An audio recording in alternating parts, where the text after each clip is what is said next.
Tara magluto tayo ang ginatang langka. Yan, bale, igigisa mo lang muna yung baboy. And then yan, hinahango ko na, naluto na.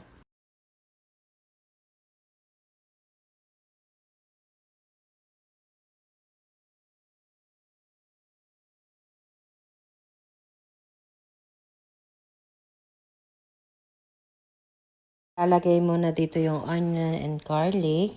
And then nilagyan ko na rin ng gulay. Jackfruit.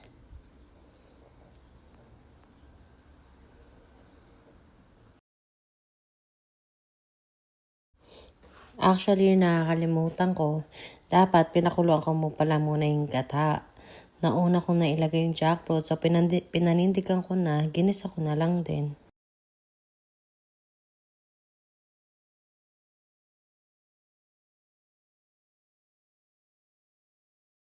Yan, i-mekos-mekos lang natin mga kaigan. Sige, mekos.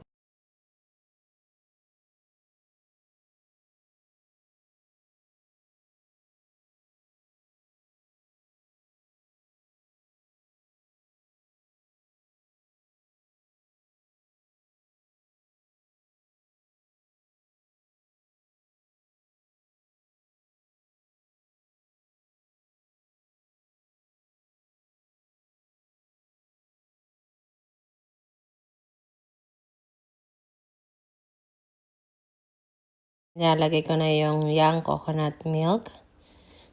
Yan. Parang medyo marami yung gata pero okay lang. Sayang naman kung masisira lang. Ayan. Sige, halo-halo lang natin. Mekos-mekos lang mga insan.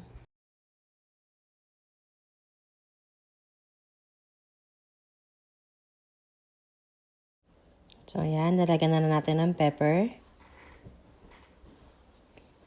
Maraming pepper. And konting salt. Yan, konti lang. Halo-halo ulit.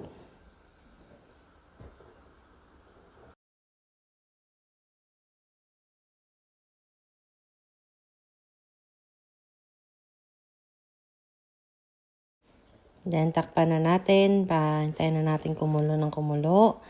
Hanggang sa medyo magmantika ng konti.